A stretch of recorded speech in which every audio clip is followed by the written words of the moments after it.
क्या आपने अपने पर्सन को समझाने की बहुत कोशिश कर ली? क्या आपने उनका बहुत समय से इंतजार कर लिया? क्या आप थक रहे हो, एग्जॉस्ट हो रहे हो, अपने काम में ध्यान लगाना चाहते हो पर मन नहीं लगता है, repetitive task, repetitive negative patterns में फंसे हुए हो, और रिलेशनशिप आपको एनर्जी देने की बजाय, आपकी ग्रोथ का कारण बनने की बजाय, क्या ये बन रहा है आपके एग्जॉशन का कारण? If yes, then this reading is for you. End तक देखना, मैं आपको बताऊंगी आपके व्यक्ति की करंट भावनाएं क्या है, ये रिलेशनशिप किस तरफ जाएगा, और आपके लिए यूनिवर्सल गाइडेंस आखिर ईश्वर क्या देना चाहते हैं, यूनिवर्स क्या देना चाहते हैं। रीडिंग को अभी के भी लाइक करो, एनर्जी एक्सचेंज करो मेरे साथ, और बिंदास रीडिंग देखो। ये टाइमलेस कलेक्टिव रीडिंग है, जितना रेजोनेट करना क्लेम करना, बाकी ड्रॉप कर देना। कोई भी देख सकता है, किसी भी रिलेशनशिप, किसी भी सिचुएशनशिप में देख सकता है। खास तौर से अगर आप नो कांटेक्ट, सेपरेशन या फिर रिलेशनशिप में ऐसी स्थिति में आ गए हो जहां पे कभी रिलेशनशिप खट्टा है तो कभी मीठा, और आपको कंटेंटमेंट नहीं मिल रहा है, तो yes yes yes, this reading is for you. Claim it and watch it till the end. Shri Radhe Shri Radhe Shri Radhe. सभी ज़ोडिक साइंस के लिए है, बट हाईलाइटेड राशियां मैं आपको बताऊंगी।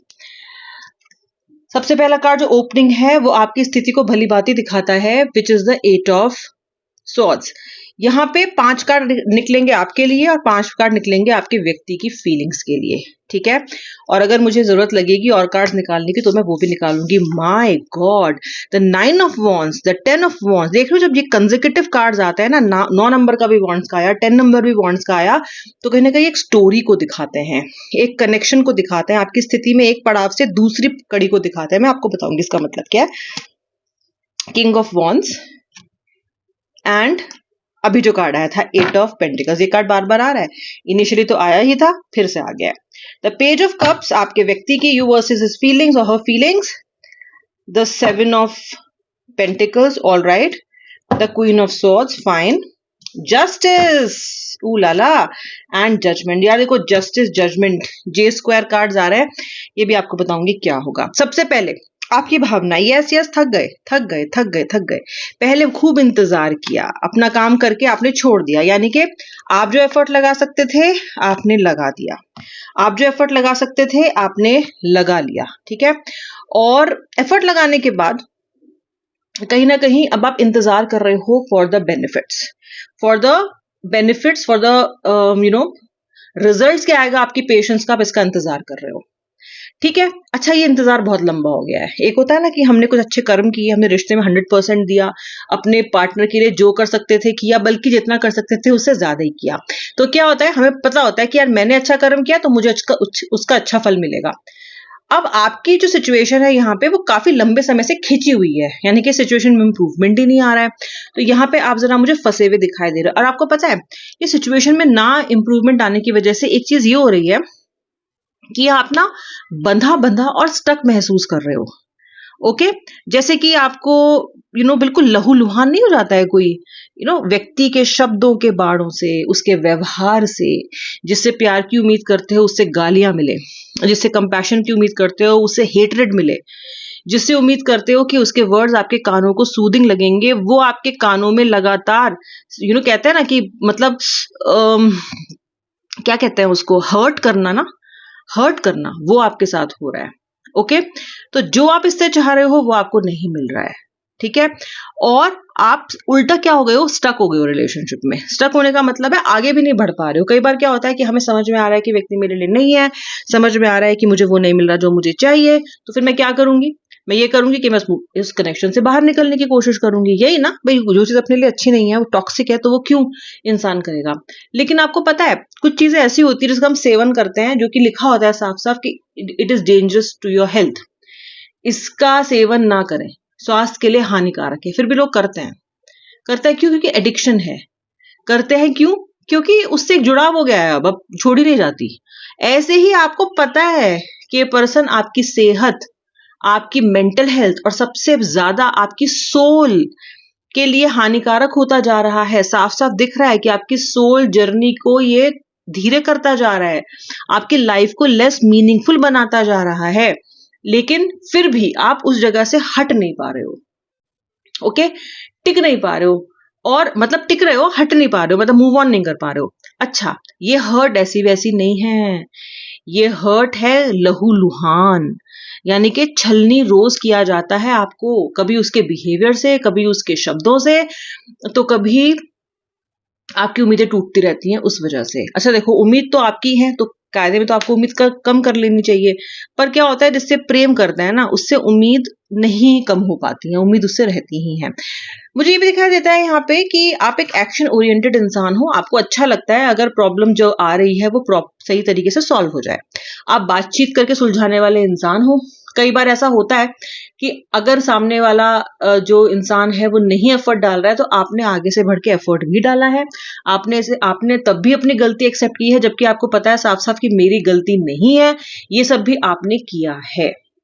Okay, that can be seen. और आप एक कॉन्फिडेंट इंसान रहे हो, यू आर नॉट समबडी को कि ऐसा ही चलता हुआ इंसान है, आप एक होशियार, समझदार, अपने आपको जानने पहचानने वाले, को इग्नोरेंट इंसान आप नहीं हो। लेकिन इस रिलेशनशिप ने कहीं ना कहीं आपको बहुत वीक कर दिया, जैसे कि मैंने आपको बताया। अब मैं आपके व्यक्ति की तरफ आती हूँ, भाई इनको क्या चाहिए। इतनी सारे जो हम रीडिंग कर रहे हैं, पूरा तामझाम चल रहा है, आप रेगुलरली रीडिंग्स देख रहे हो, तो इन मान्यवर को या इन जो मैडम है इनको क्या चाहिए, आइए देखते हैं। सबसे पहली चीज तो ये है कि ऐसा टाइम आ रहा है जब आपके पर्सन का इनर कॉलिंग का समय आ रहा है। इस पर्सन की इनर कॉलिंग बहुत जल्द आएगी। इनर कॉलिंग जहां पे आत्मा खुद को धिक्कारती है, जहां पे आप ऐसी स्थिति में आ जाते हो जहां पे आप हाथ जोड़ के ईश्वर से माफी मांगते हो, जहां आप ईश्वर से कहते हो कि हे ईश्वर, मुझे माफ कर दो, जो मैंने किया उसके लिए मैं शर्मिंदा हूं, मुझे इतनी बड़ी सजा मत दो। मुझे ये आपके पार्टनर का फ्यूचर दिखाई देता है, क्योंकि इनको अपने आप तो अकल आएगी नहीं, इनके लिए सिचुएशंस जो है वो इनके लिए रिग्रेट लेके आएंगी। क्योंकि जब शनिदेव का चलेगा न्याय का चक्र, तो ये जरूर कटघरे में खड़े किए जाएंगे और इन्हें रियलाइजेशन भी होगा, क्योंकि शनिदेव जीवन को बहुत मुश्किल बना देते हैं जब कर्मों का फल देने पे आते हैं, तो कोई बच नहीं सकता, इससे बच नहीं सकता। मुझे ऐसी स्थिति कहीं ना कहीं इनके लिए 9 हफ्तों में पैदा होती हुई दिखाई देती है।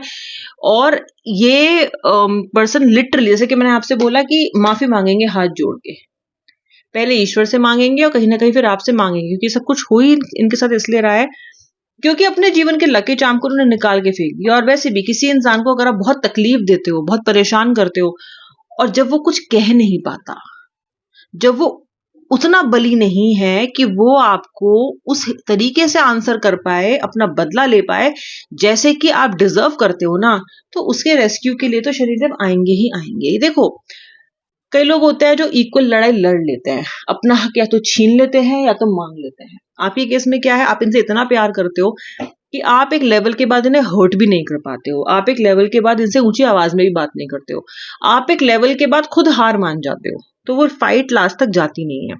और देखो, जो निहत्था होता है ना, जो मजबूर होता है, जो सॉफ्ट होता है, जिसको लगता है मेरा कोई नहीं है ना, उसके महादेव हैं, उसके शनिदेव हैं। ये कर्मों की सेटिंग, कर्मों का जो ये प्रोसीजर है कि कर्म, अच्छे कर्म करना, फल मिलना, ये क्यों बनाया गया, ये इसीलिए बनाया गया है। वरना तो फिर अगर सब कुछ मनुष्य के हाथ में छोड़ दिया जाए ना, तो फिर न्याय होएगा ही नहीं, हो ही नहीं सकता। तो क्योंकि इंसान को जजमेंटल होता है, वो कभी न्याय कर नहीं सकता। अगर कर सकते होते तो आप ऐसी स्थिति में होते नहीं। तो अब ना कमान संभालेंगे हमारे शनिदेव। यहाँ पे आपके पर्सन के लिए अगले 9 हफ्ते कुछ मुझे बहुत शानदार तो नजर आ नहीं रहा है, मतलब अगले 9 हफ्तों के बाद ये स्थिति इनके लिए पैदा हो सकती है। अच्छा, मुझे आप दोनों के बीच में एक मीटिंग आती हुई दिखाई दे रही है, जहां पे आप दोनों के बीच में काफी सारा कम्युनिकेशन होता हुआ मुझे दिखाई दे रहा है। जैसे अभी तक कम्युनिकेशन कम कम रहता है आपका, बहुत थोड़ी थोड़ी वार्तालाप हो रही है, या फिर हो ही नहीं रही है, या फिर कभी हो गई कभी नहीं हो गई, या फिर उस तरह की नहीं हुई जिस तरह की आप चाहते थे, या फिर कम्युनिकेशन में उस पूरी की पूरी मीटिंग में या फोन कॉल में काम की कोई बात नहीं हुई, बस हालचाल की बात हुई और क्या कर रहे हो क्या नहीं कर रहे हो, बस ये हुआ, खत्म बात। लेकिन जो अब की मीटिंग मुझे आती हुई जो होती हुई नजर आ रही है, वो मुझे लग रहा है एक तो आपके बहुत इंतजार के बाद होने वाली है, मतलब आप काफी समय से इसके लिए वेट कर रहे हो, प्लस इसमें बहुत कुछ बातें होंगी, इमोशनल भी होंगी, कुछ ना कुछ झड़प भी हो सकती है, कुछ आर्ग्यूमेंट भी हो सकता है, तो उसके लिए आप तैयार रहिएगा। मुझे लगता है कि यहाँ पे आर्ग्यूमेंट होने की स्थिति पैदा होगी। ठीक है, स्थिति पैदा होगी यहाँ पे आर्ग्यूमेंट होने की। मुझे यहाँ पे ये भी लग रहा है कि आपके लिए आने वाले समय में इस कनेक्शन में कुछ इस तरह के इंप्रूवमेंट आएंगे, जहां पे पर्सन की तरफ से गिफ्ट मिलना, उनकी तरफ से कोई सरप्राइज मिलना, उनकी तरफ से एक्शन का आना, एक नई उमंग, एक नई तरंग का आवाहन होना आपके जीवन में, आपके रिलेशनशिप में, इसका आपके लिए इसकी तरफ से माफी आना और आपके पीछे पड़ जाना फिर से इस व्यक्ति का। कम्युनिकेशन तो मुझे डेफिनेटली दिखाई देता है, एक सरप्राइज भी दिखाई देता है, something sudden and nice going to happen in this connection. आपके लिए यूनिवर्सल गाइडेंस क्या है, क्या कह रहे हैं कार्ड्स कि आपको क्या करना चाहिए या क्या नहीं करना चाहिए? लेट्स सी, डिवाइन गाइड करे for the universal guidance for my viewer. Please बताइए क्या करें क्या ना करें, प्लीज बताएं, प्लीज हेल्प करें। श्री राधे।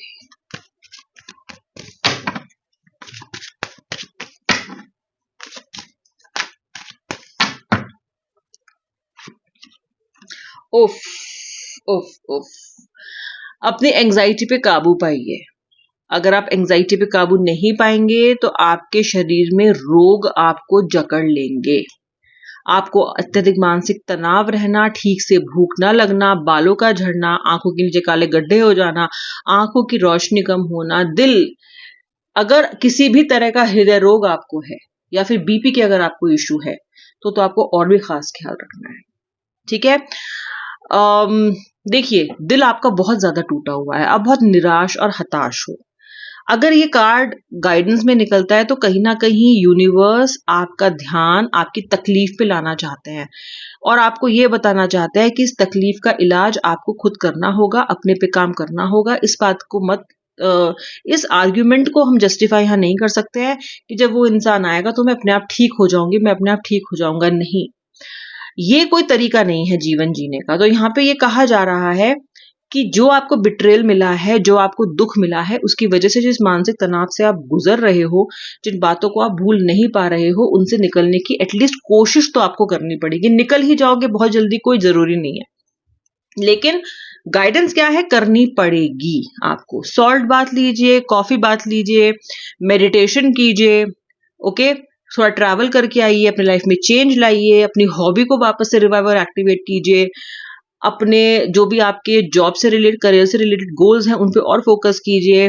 आप जो कर सकते हैं करिए, अपने खान पान को शुद्ध कीजिए, वर्कआउट कीजिए, फिट रहिए, जो कर सकते हैं अपनी तरफ से। अगर वो छोटा सा ही एक्शन है, सपोज आप वॉक भी करने को अगर के लिए भी अगर अपने आप को मना लो एक रेगुलर उसमें, तो भी बहुत अच्छा है। नंबर 1 तो ये है आपके लिए गाइडेंस। दूसरा कार्ड क्या आ रहा है?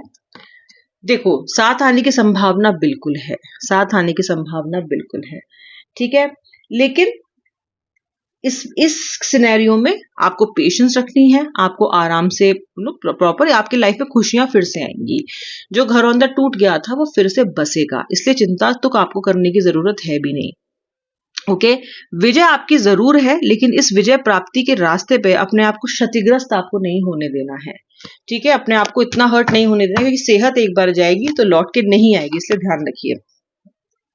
यहाँ मुझे ये भी दिखाई देता है कि आपको अपनी कुछ बातों को सीक्रेटिव रखना है। देखिए, अब ये पर्सन आ जाएगा ना, तो ये नहीं है कि फिर से बस सब कुछ, अपने दायरा को बढ़ाएं, अपने थोड़ा सा दायरे को मजबूत करें, अपनी प्रोटेक्शन के लिए अपने आप को सिक्योर करें और व्यक्ति को वो राइट ना दे कि वो आपको हर्ट कर सके बार बार। सेकेंडली, आपका पर्सन इनिशियली वाटर टेस्ट करने के लिए आ सकता है कि आखिर आपकी तरफ क्या चल रहा है। ओके, एक चालाकी मुझे यहाँ पे दिखाई देती है इनके आने में। ठीक है, तो आपको भी मूर्ख की तरह नहीं रियूनियन करना है, सारी बातें ठीक से करके ही करना है। मुझे आपका पर्सन चतुर और चालाक बहुत ज्यादा दिखाई देता है, यहाँ पे बहुत चालाक है आपका पर्सन, मैनिपुलेटिव भी ये बहुत ज्यादा है इंसान। ठीक है, तो उसको उसी तरीके से हैंडल करिए, ओके, जैसा वो है। ओके, ऐसा नहीं कर सकते हो कि व्यक्ति आपकी आग है और आप पानी हो, नहीं, हमेशा आपको इंसान को उसी तरीके से डील करना होगा जैसा वो है। और आपका व्यक्ति काफी चालाक है। अगर आप चालाक नहीं बन सकते हो, हर कोई नहीं बन सकता है, तो एटलीस्ट अवेयर तो आपको रहना ही होगा। आंखें बंद करके अंधविश्वास नहीं करना है अब आपको। ठीक है, ये आपके लिए यूनिवर्सल गाइडेंस थी। मैं मिलूंगी आपको नेक्स्ट रीडिंग में। आई होप आपने वीडियो को लाइक कर दिया है। जय श्री राधे राधे, हर हर महादेव।